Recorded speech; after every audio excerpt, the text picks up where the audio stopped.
मेरी शादी एक अमीर घराने में हुई। मेरे ससुर 2 बड़ी टेक्सटाइल मिल्स के मालिक थे। दौलत की रेल पेल थी, दुनिया की हर आसाइश मुयस्सर थी। मेरे शौहर उनकी इकलौती औलाद थे। मैं अपनी किस्मत पर नाज़ां थी। कितनी लड़कियां हैं जिनकी ऐसी ख्वाहिशात पूरी होती हैं।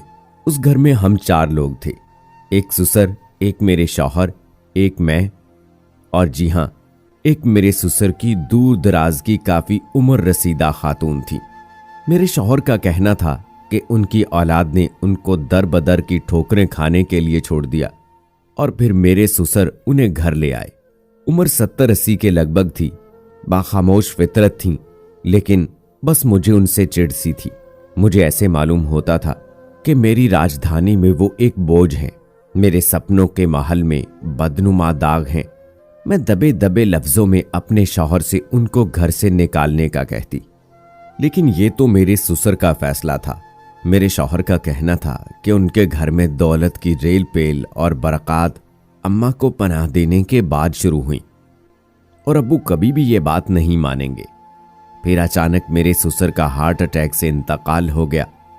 मेरे शौहर तमाम दौलत के तने तन्हा वारिस बन गए और मैं उस अजीम विरासत की मलका आलिया बन गई। मेरे नाज देखने वाले थे, जमीन पर तो मेरे पांव ही नहीं पड़ते थे। कुछ दिन बाद जब खुमार कम हुआ तो फिर मेरी सुई अम्मा पर अड़ गई। रोज शौहर के कान भरती, जो रफ्ता रफ्ता झगड़ों में तब्दील हो गए, और एक दिन शौहर ने भी मेरे आगे हथियार डाल दिए। मैंने अगले दिन सुबह अम्मा को साफ साफ जवाब दे दिया। वो खामोश थी, लेकिन आंखों में आंसू थे।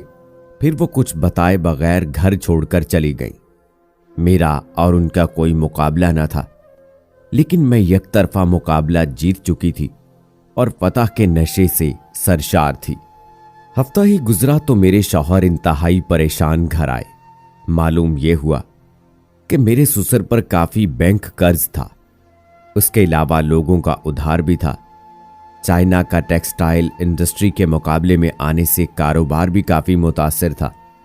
जल्द ही एक फैक्ट्री बेचनी पड़ गई, लेकिन मेरा दिल अब भी मुतमईन था कि कारोबार में उतार चढ़ाव तो आते रहते हैं। महीना ही गुजरा था कि दूसरी फैक्ट्री भी बेचनी पड़ गई। बैंक ने अपने कर्जे के बदले मकान फरोख्त करवा दिया और हम एक छोटे किराए के मकान में मुंतकिल हो गए। मेरे शौहर ने बची खुची आमदनी से एक छोटा स्पिनिंग यूनिट खरीद लिया और इस तरह जिंदगी का पहिया चलना शुरू हुआ। मेरी सब शाहाना अमारत जमीन बोस हो गई।